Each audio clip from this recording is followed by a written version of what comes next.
19 Maret 2020, pemerintah mencatat ada 81 kasus baru positif corona di Indonesia. Dengan adanya penambahan 81 kasus baru, maka total keseluruhan positif corona di Indonesia berjumlah 308 kasus.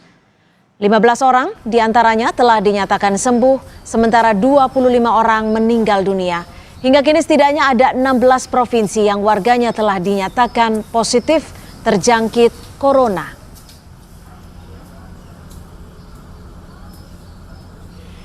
Dari jumlah itu keseluruhan, maka ada kasus yang sudah 2 kali diperiksa negatif, ada penderita yang di follow up dan sudah 2 kali negatif dan dinyatakan sembuh.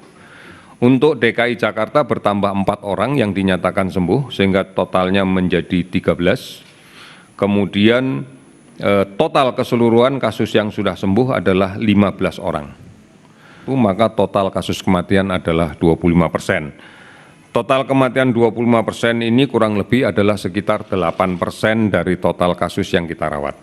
Angka ini memang masih tinggi, tetapi ini adalah angka yang dinamis, yang setiap saat jumlah kasus baru akan bisa meningkat dengan cepat, dan kemudian mudah-mudahan tidak ada lagi kasus yang meninggal. Artinya persentase ini adalah angka yang posisi pada hari ini.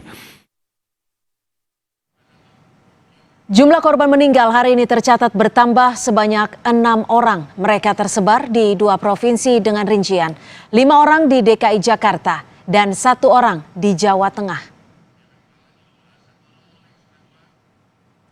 Untuk pasien yang positif dinyatakan terinfeksi virus corona bertambah 81 kasus. Mereka tersebar di 11 provinsi dan penambahan terbesar ada di DKI Jakarta, yaitu 52 kasus. Selanjutnya Banten 10 kasus, Jawa Barat 2 kasus, Jawa Tengah 4 kasus, Yogyakarta 2 kasus, dan Jawa Timur 1 kasus. Selanjutnya, penambahan kasus positif corona juga terjadi di Sumatera Utara, 1 kasus. Kepulauan Riau, 2 kasus. Kalimantan Timur, 2 kasus. Sulawesi Selatan, 2 kasus. Dan Sulawesi Tenggara, 3 kasus.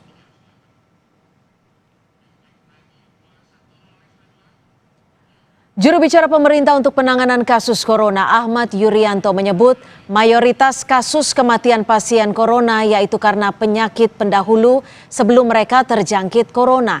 Sebagian besar yaitu penyakit diabetes, hipertensi, jantung kronis, dan paru obstruksi menahun.